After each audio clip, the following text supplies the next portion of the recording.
নমস্কার, কলকাতা টিভি ডিজিটালে আপনাদের সকলকে জানাই স্বাগত। আমি রয়েছি সোনালী।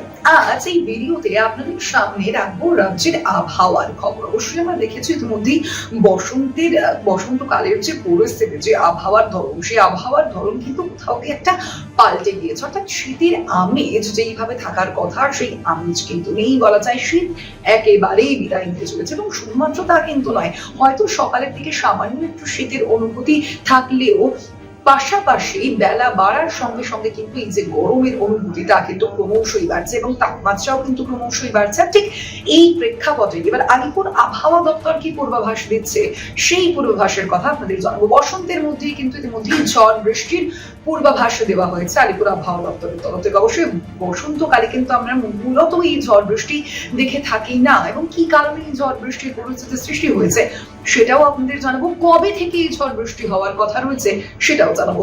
ইতিমধ্যে আলিপুর আবহাওয়া দপ্তরের তরফ থেকে আমরা যে আপডেট পাচ্ছি আপনাদের জানাচ্ছি, সোমবার থেকে অর্থাৎ আগামীকাল থেকে কিন্তু রাজ্যের একাধিক জেলার ক্ষেত্রে এই বৃষ্টি হওয়ার সম্ভাবনা থাকছে এবং হালকা থেকে মাঝারি পরিমাণ বৃষ্টির সম্ভাবনা থাকছে রাজ্যের একাংশে। এবং আজ অর্থাৎ রবিবার আমরা সকাল থেকে কিন্তু দেখছি যে একটু একটু মেঘলা আকাশ কিন্তু বজায় রয়েছে এবং আগামীকাল অর্থাৎ সোমবার থেকে কিন্তু এই মেঘলা আকাশ যেমন একদিকে থাকবে এবং একই সঙ্গে ঝড় বৃষ্টির যে পরিমাণ, সেই পরিমাণও কিন্তু বজায় থাকবে বলেই আলিপুর আবহাওয়া দপ্তর জানাচ্ছে।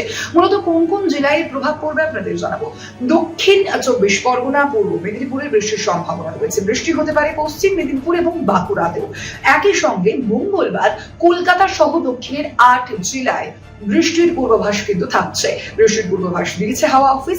পাশাপাশি উত্তরবঙ্গের ক্ষেত্রেও কিন্তু এই একই ধরনের ছবি আমরা দেখতে পাবো বলেই মনে করছে আবহাওয়া অফিস। এর মধ্যে তেমনটাই পূর্বাভাস বলা হচ্ছে। উত্তরবঙ্গের ক্ষেত্রে দার্জিলিং, কালিম্পং এবং জলপাইগুড়িতে কিন্তু এই বৃষ্টি হওয়ার একটা সম্ভাবনা থাকছে।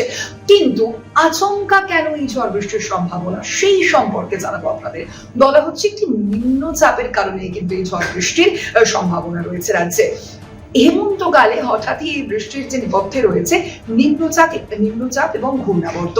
দক্ষিণ পশ্চিম বঙ্গোপসাগরে নিম্নচাপ শক্তি হারিয়ে ঘূর্ণাবর্তে পরিণত হয়েছে। অন্যদিকে দক্ষিণ পূর্ব বঙ্গোপসাগর এবং যে সংলগ্ন ভারত মহাসাগর এলাকায়ও ঘূর্ণাবর্ত রয়েছে। নিম্নচাপ নতুন করে তৈরি হবে এলাকায় এবং যার কারণেই কিন্তু মূলত এই রাজ্যে অর্থাৎ পশ্চিমবঙ্গে অবশ্যই এই যে একাধিক জেলার কথা আপনাদের সামনে মেনশন করলাম, সেই জেলাগুলিতে কিন্তু বৃষ্টির সম্ভাবনা থাকছে এবং বলা হচ্ছে যে বৃষ্টি হলেও শীত পড়বে আবার তেমনটা কিন্তু নয়। বৃষ্টি হলেও কিন্তু গরম ক্রমশই বাড়বে, এমনটাই কিন্তু ইঙ্গিত দেওয়া হচ্ছে হাওয়া অফিসের তরফ থেকে। ইতিমধ্যেই 30 ডিগ্রির গণ্ডি পার করেছে তাপমাত্রার পারদ।